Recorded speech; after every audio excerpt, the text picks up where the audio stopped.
As Sarah McCarthy has been telling you in Global News, Manitoba Hydro says they have found extensive damage to power lines caused by the wildfire up north.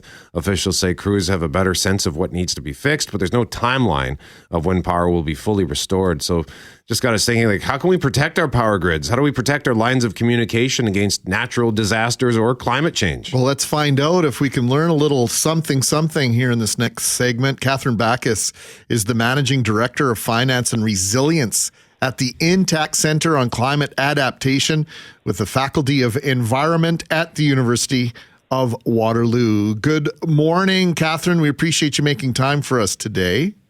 Good morning. Thank you for having me. So in the event of something like this wildfire in northern Manitoba, is there anything we can do to protect power lines and communication towers in the short term and maybe in the long term? Of course. Well, we have to be thinking about it from a systems approach. So it's not just what the utilities companies can be doing, but what information can they be providing to homeowners and renters? How can they be working with the communities? So what can a homeowner do at their property level to reduce the spread of wildfire? So things like moving combustible material 10 meters from their home or putting fire-resistant siding or roofing. How can the utilities company work with the communities in which they operate? The utilities companies can be resilient, but if the communities in which they operate are not, then you're going to see wildfire spread more prevalent or be more prevalent. And then there's things at the actual site level of the infrastructure and the facilities themselves to be more resilient to wildfire as well. And what about climate change? What sort of effect is that having on the grid? So climate change is increasing. So we're seeing the increasing impacts of extreme weather. You're seeing more extreme weather events happen across Canada. Canada is going to get hotter and wetter in some places and then hotter and drier in other places. Obviously, that hot and dry is going to be a triggering event for wildfires. You're going to see more lightning storms happen. That's 50% of all causes of wildfires. And that 50% caused by wildfires causes 80% of the damage. So we're seeing these increasing impacts of climate change as extreme weather and the costs associated with that as well. Kathryn Bakos is our guest, the Managing Director of Finance and Resilience at the Intact Center on Climate Adaptation. And on that note, what can we do individually, Kathryn, in terms of being prepared for a situation like this? We had Emergency Preparedness Week last week in terms of having a go bag and all these different sorts of documents and other essentials ready to go at a moment's notice, depending on where you are and the circumstance you're in. But what about light communication and other sorts of critical infrastructure? How do we protect ourselves?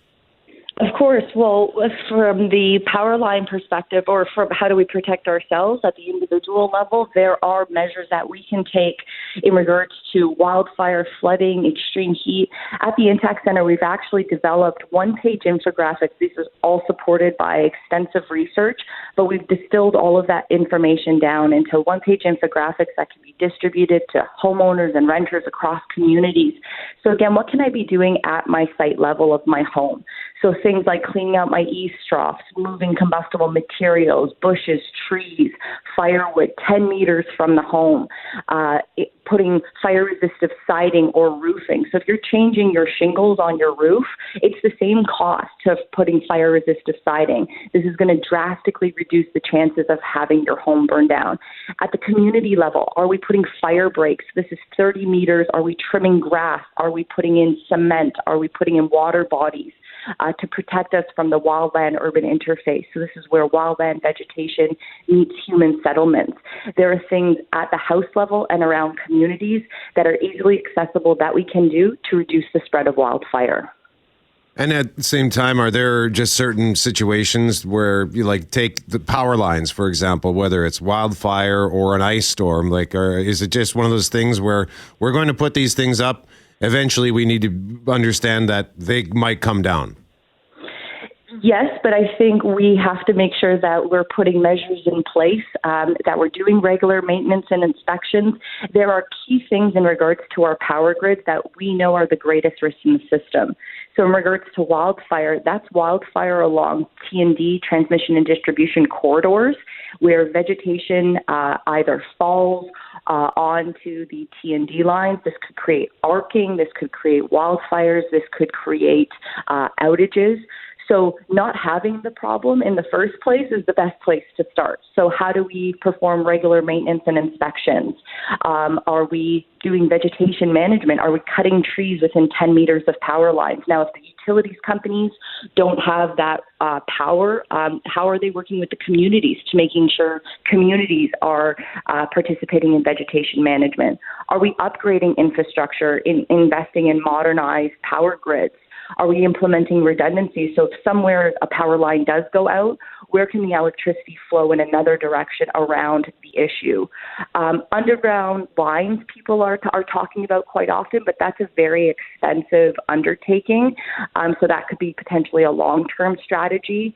We need to be looking at weather monitoring and response. If we know there's an extreme weather event that is going to occur, how are we putting measures in place to reduce that risk? And again, I believe the utilities companies have a responsibility in regards to community awareness and preparedness, working with the communities and homeowners and renters to reduce risk at the community level itself. Kathryn Bakos, great insight. Thank you so much for your time this morning. We really appreciate it. Thank you very much for having me. Kathryn Bakos is with the Faculty of Environment at the University of Waterloo.